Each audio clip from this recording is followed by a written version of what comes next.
चार रानियों का राजा। एक बार एक रईस राजा था जिसकी चार रानियां थी। वो अपनी चौथी रानी को सबसे ज्यादा प्यार करता था।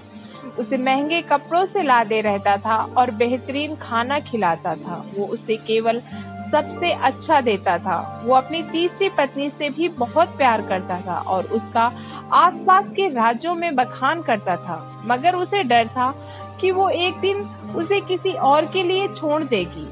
वो अपनी दूसरी पत्नी से भी प्यार करता था और वो उसकी हमराज थी और वो उसके साथ हमेशा सहानुभूति, इज्जत और धैर्य से रहती थी। जब भी राजा को कोई परेशानी होती तो वो उसे बताता था ताकि वो राजा को उस परेशानी का हल बता सके। राजा की पहली पत्नी राजा की सबसे वफादार थी और राज और उसकी दौलत बढ़ाने में बहुत मदद करती थी, मगर वो अपनी पहली पत्नी से प्यार नहीं करता था। एक बार राजा बीमार पड़ गया और उसे समझ में आ गया कि उसके पास समय बहुत कम है, इसलिए उसने अपनी चौथी पत्नी से पूछा, मैंने सबसे ज्यादा प्यार तुमसे किया है और तुम्हें सबसे बेहतरीन चीजों से नवाजा है, तुम्हारा सबसे ज्यादा ध्यान रखा है। अब जब मैं मरने जा रहा हूँ, क्या तुम मेरा साथ देने के लिए मेरे साथ चलोगी?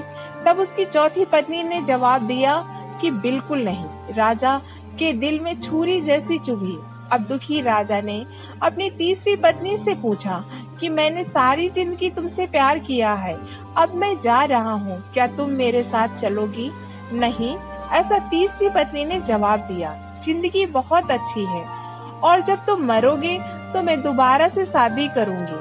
अब राजा का दिल बैठ गया था और वो अब ठंडा पड़ गया था। फिर उसने अपनी दूसरी पत्नी से पूछा, मैं हमेशा जरूरत के वक्त तुमसे मदद मांगी और तुमने भी हमेशा मेरा साथ भी दिया, लेकिन अब जब मैं मरूंगा क्या तुम मेरा साथ देने मेरे साथ आओगी? माफ करना, इस बार मैं तुम्हारी मदद नहीं कर सकती। दूसरी पत्नी ने जवाब दिया, ज्यादा से ज्यादा मैं तुम्हें तुम्हारी कब्र तक छोड़ सकती हूँ। इसका जवाब बिजली की तरह राजा को लगा और बेहद दुखी राजा हो गया।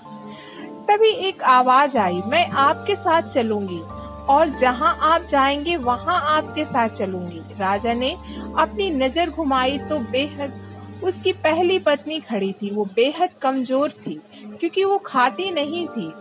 दुख से भरकर राजा ने कहा, जब मेरे मौका था तब मुझे तुम्हारा बेहतर ध्यान रखना चाहिए था। दोस्तों, इस कहानी से हमें ये सीखने को मिलता है कि हमारी चौथी पत्नी हमारा शरीर है। हम चाहे इसे सजाने धजाने में दिल लगाएं, मृत्यु के समय ये हमें छोड़ जाएगा। हमारी तीसरी पत्नी हमारी संपत्ति, दर्जा और दौलत है। जब हम मरते हैं ये औरों को मिल जाती है। दूसरी पत्नी हमारा परिवार और समीकरण है।